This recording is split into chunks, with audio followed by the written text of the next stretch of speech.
Assalamualaikum warahmatullahi wabarakatuh. Nama saya Firmansyah, NIM 1830401048. Definisi asuransi.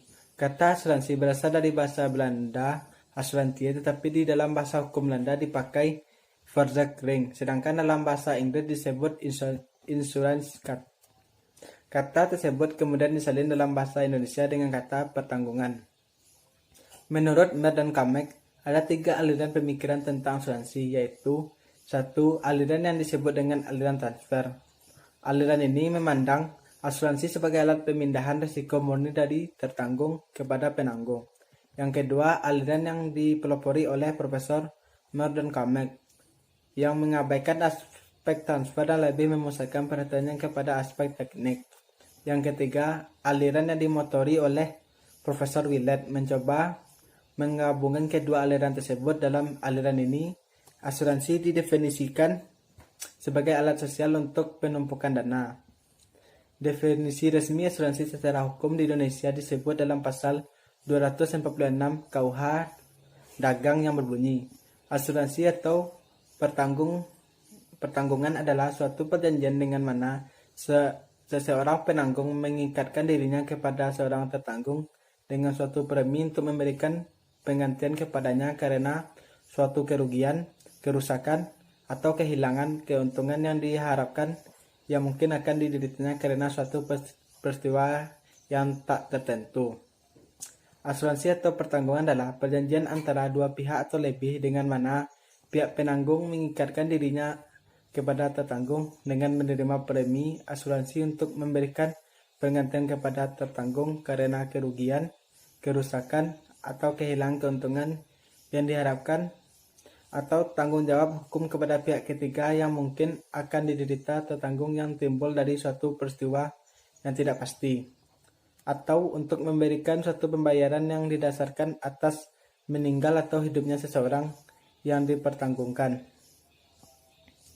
Menurut ketentuan Undang-Undang Nomor 2 Tahun 1992 tertanggal 11 Februari 1992 tentang usaha perasuransian yang sudah dicabut oleh Undang-Undang Nomor 40 Tahun 2014 tertanggal 17 Oktober 2014 tentang perasuransian yang memuat pengertian asuransi sebagai berikut.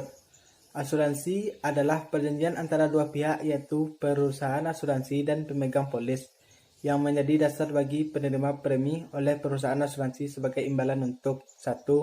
Memberikan pergantian kepada tertanggung atau pemegang polis karena kerugian, kerusakan, biaya yang timbul, kehilangan keuntungan, atau tanggung jawab hukum kepada pihak ketiga yang mungkin diderita tertanggung atau pemegang polis karena terjadi suatu peristiwa yang tidak pasti. 2. Memberikan pembayaran yang didasarkan pada meninggalnya tertanggung atau pembayaran yang didasarkan pada hidupnya tertanggung dengan manfaat yang besarnya telah ditetapkan atau didasarkan pada hasil pengelolaan dana. Bentuk badan hukum perasuransian di Indonesia diatur dalam ketentuan Undang-Undang Nomor 2 Tahun 1992 dalam bab 4 pasal 7 yang pada intinya berbunyi, 1. Perusahaan asuransi hanya bisa dilakukan oleh badan hukum yang berbentuk perusahaan, perseorangan koperasi, perseorangan terbatas, dan usaha bersama. 2.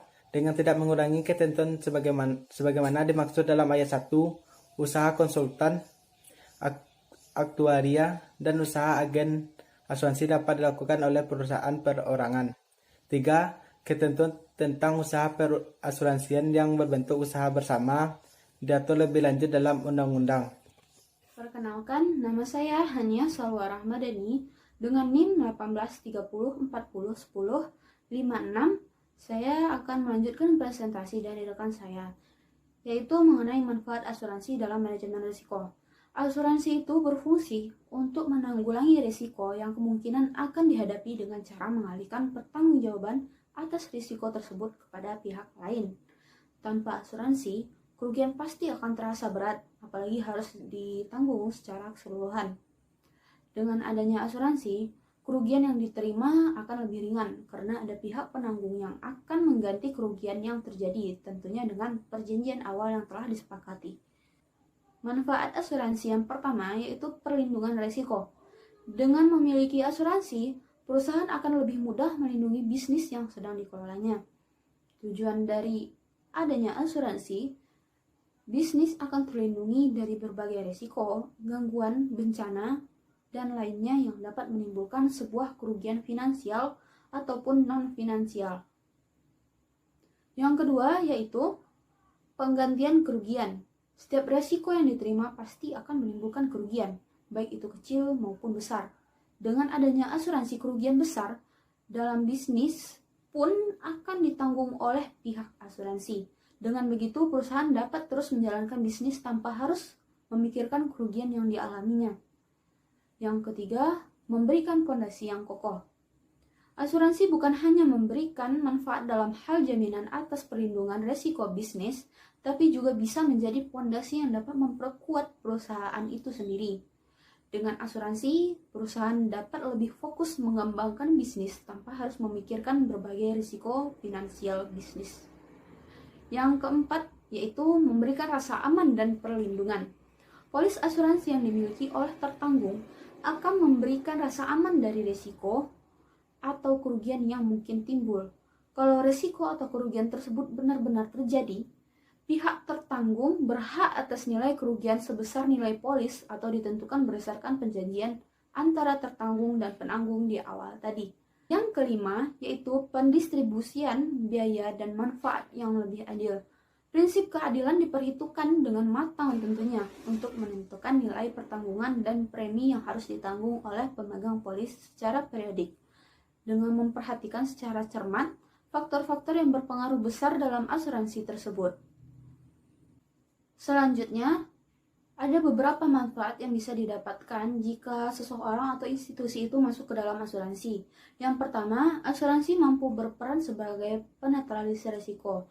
Maksudnya, jika risiko terjadi dan semakin banyak, maka pihak asuransi akan berusaha agar risiko yang dialami oleh suatu perusahaan tidak semakin tinggi, namun bahkan bisa diperkecil hingga bisa dihilangkan. Yang kedua, asuransi sebagai pihak pengganti kerugian. Seseorang yang masuk asuransi dan terdaftar sebagai nasabah berkewajiban membayar setiap bulannya dengan rincian sebagai biaya klaim asuransi yang ditentukan dalam surat perjanjian yang telah disepakati oleh kedua belah pihak. Yang ketiga, mengurangi siksaan mental dan fisik bagi pihak tertanggung yang disebabkan rasa takut dan kekhawatiran akan terjadinya resiko hingga menyebabkan kerugian. Yang keempat, yaitu menghasilkan tingkat produksi, tingkat harga, dan struktur harga yang optimum. Yang kelima, memperbaiki posisi persaingan perusahaan kecil sebagai tambahan perusahaan asuransi dalam praktek berperan pula dalam aktivitas penting pengendalian kerugian. Bismillahirrahmanirrahim. Saya Martina Miftahul Jannah, NIM 1830401081. Baik, saya akan melanjutkan materi dari teman saya, yaitu poin C, tentang peran asuransi swasta dan pemerintah dalam perspektif manajemen risiko. Berbicara tentang peran asuransi swasta dan pemerintah, tidak jauh pembahasannya dari ruang lingkup. Dalam ruang lingkup, penanganan risiko yang dilakukan oleh pihak perusahaan asuransi swasta masih menanggung risiko yang kecil, sedangkan pihak perusahaan asuransi pemerintah menanggung risiko yang lebih besar. Adapun ruang lingkup penanganan risiko yang dilakukan oleh pihak perusahaan asuransi swasta dan pihak perusahaan asuransi pemerintah adalah sebagai berikut. Yang pertama, dilihat dari segi kepemilikan modal. Pada perusahaan asuransi swasta, kepemilikan modalnya sangatlah kecil atau terbatas. Sedangkan perusahaan asuransi milik pemerintah, kepemilikan modalnya sangatlah besar. Yang kedua, dilihat dari segi tanggung jawab. Pihak perusahaan asuransi swasta akan bertanggung jawab kepada pemilik modal atau komisaris perusahaan dan bekerja untuk memberikan keuntungan yang maksimal kepada pemilik modal. Sedangkan perusahaan asuransi pemerintah bertanggung jawab kepada pemerintah. Dan yang ketiga, dilihat dari segi keberhasilan. Pada perusahaan asuransi swasta, jika perusahaan mampu memberikan pelayanan yang baik kepada nasabah, maka jumlah nasabah akan meningkat setiap tahun atau setiap waktu. Bahkan, cabang perusahaan pun akan berkembang di berbagai provinsi, kabupaten kota, ataupun wilayah-wilayah lainnya. Begitupun dengan perusahaan asuransi pemerintah.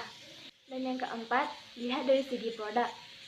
Pada pihak perusahaan asuransi swasta akan menawarkan berbagai jenis produk kepada nasabah, baik itu asuransi jiwa, asuransi kecelakaan, asuransi kebakaran, dan lain sebagainya. Begitupun dengan produk yang ditawarkan oleh pihak perusahaan asuransi pemerintah.